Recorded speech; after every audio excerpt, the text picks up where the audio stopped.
आदर्श 32 साल के हैं, पुणे के रहने वाले हैं। उनका हमें मेल आया। पिछले बहुत सालों से आदर्श क्रॉनिक किडनी डिजीज से जूझ रहे हैं, यानी उनको किडनी की बीमारी है। उनकी किडनियां सही से काम नहीं करती। काफ़ी समय से उनका डायलिसिस भी चल रहा है। जब उनको ये बीमारी शुरू हुई थी तब शुरुआती दिनों में उनको भूख नहीं लगती थी, उल्टियाँ होती थी, पैरों में सूजन आ गई थी, पीठ में दर्द रहता था और उनको हाई ब्लड प्रेशर की दिक्कत भी थी। जब डॉक्टर को दिखाया तो कुछ टेस्ट हुए, उसमें पता चला कि आदर्श की किडनियां ठीक से काम नहीं कर रही हैं। अब आदर्श चाहते हैं कि हम क्रॉनिक किडनी डिजीज पर एक एपिसोड बनाएं। उन्होंने बताया कि क्योंकि बीमारी स्टेजेस में होती है, इसलिए ज़रूरी है कि लक्षणों पर ध्यान दिया जाए ताकि बीमारी सही समय पर पता चल जाए। तो चलिए सबसे पहले जानते हैं कि क्रॉनिक किडनी डिजीज क्या होती है और किन कारणों से होती है। यह एक ऐसी बीमारी है जिसमें हमारी किडनी धीरे धीरे खराब होने लगती है। यह एक लंबी अवधि के दौरान होता है और अगर इनको कंट्रोल ना किया जाए तो डायलिसिस या रीनल ट्रांसप्लांट या किडनी ट्रांसप्लांट की जरूरत पड़ती है। सामान्य तौर पे हमारे शरीर में दो किडनी होती हैं, एक बाईं तरफ एक दाईं तरफ। कुछ व्यक्तियों को जन्म से ही एक ही किडनी होती है। किडनी के बहुत ही महत्वपूर्ण कार्य होते हैं। उनमें सर्वप्रथम है बॉडी को प्योरीफाई करना, बॉडी में जो टॉक्सिन्स है जैसे कि यूरिया, ड्रग्स, इन सबको निकालना। बॉडी में जो अधिक मात्रा में पानी है, सॉल्ट है, उसको निकालना। इलेक्ट्रोलाइट्स जैसे कि सोडियम, पोटेशियम, इनको बैलेंस करना। दूसरा महत्वपूर्ण कार्य है कुछ ऐसे सब्सटेंस बनाना जो कि बॉडी की हेल्थ के लिए जरूरी है, जिनमें है एरिथ्रोपोइटिन जो कि ब्लड बनाने के लिए जरूरी है, विटामिन D3 जो कि कैल्शियम एब्जॉर्प्शन और बोन हेल्थ के लिए जरूरी है, रेनिन नामक एंजाइम जो कि ब्लड प्रेशर को मेंटेन करने के लिए जरूरी है। सबसे महत्वपूर्ण और कॉमन कारण है डायबिटीज मेलाइटिस या मधुमेह। जिन लोगों की शुगर लगातार हाई रहती है, वो दवाइयां नियमित तौर पे नहीं लेते हैं, उनको डायबिटिक नेफ्रोपैथी होती है और ये बहुत ही कॉमन कारण है क्रॉनिक किडनी डिजीज का। दूसरा कॉमन कारण है हाइपरटेंशन, बढ़ा हुआ बीपी किडनी के लिए बहुत खतरनाक होता है। किडनीज उससे डैमेज हो जाती हैं जिसकी वजह से क्रॉनिक किडनी डिजीज होती है। कुछ दवाइयां होती है जिनके सेवन से किडनी खराब हो सकती है, जैसे कि दर्द की दवाइयां जिनको NSAIDs बोलते हैं। जो व्यक्ति जिनको किसी ना किसी कारण दर्द ज्यादा होता है, जैसे कि कैंसर पेशेंट्स, हड्डियों में जिनकी दर्द होता है, जोड़ों में दर्द होता है, वो लोग इन दवाइयों का मिसयूज करते हैं जिसकी वजह से किडनीज खराब हो सकती है।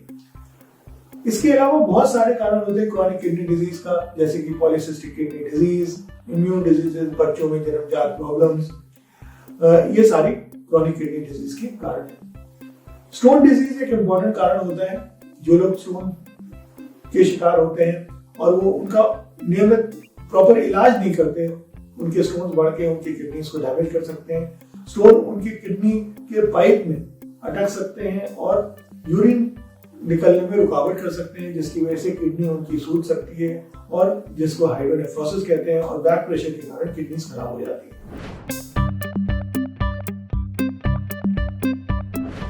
शरीर में सूजन आना, सांस फूलना, यूरिन की मात्रा कम होना, ड्राई स्किन, एनीमिया, हड्डियों की कमजोरी, ब्लड प्रेशर बढ़ना और बहुत सारे लोग एसिम्प्टोमेटिक होते हैं।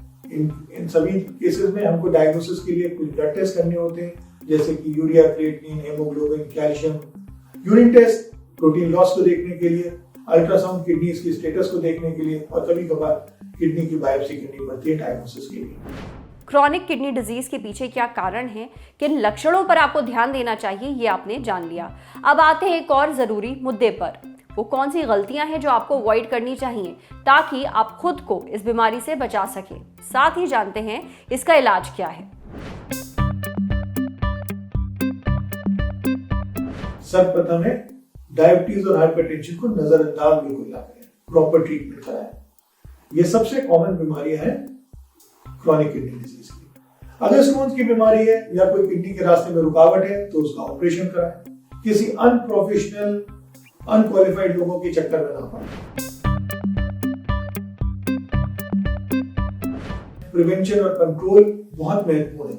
CKD की शुरुआत में ही एक यूरोलॉजिस्ट और नेफ्रोलॉजिस्ट की सलाह जरूरी है। अगर किसी को कोई स्टोन की बीमारी है, रुकावट है, तो उसका ऑपरेशन कराएं। महत्वपूर्ण है कि आपकी डाइट प्रॉपर हो, प्रोटीन सीमित मात्रा में लिया जाए। नमक और पानी की मात्रा अपने डॉक्टर के कहे अनुसार ही लें।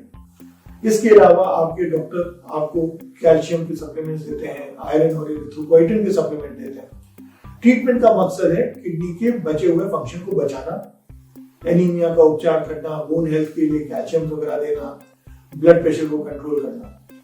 सीकेडी की आखिरी स्टेजेस में डायलिसिस की जरूरत पड़ती है और जीवन इसके ऊपर निर्भर हो जाता है।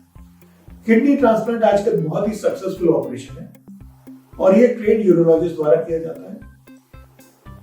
ये किडनी जो आती है ये डोनर्स के द्वारा आती है और दो तरह के डोनर्स हो सकते हैं। पहला डोनर कैडेवरिक या ब्रेन डेड डोनर्स होते हैं।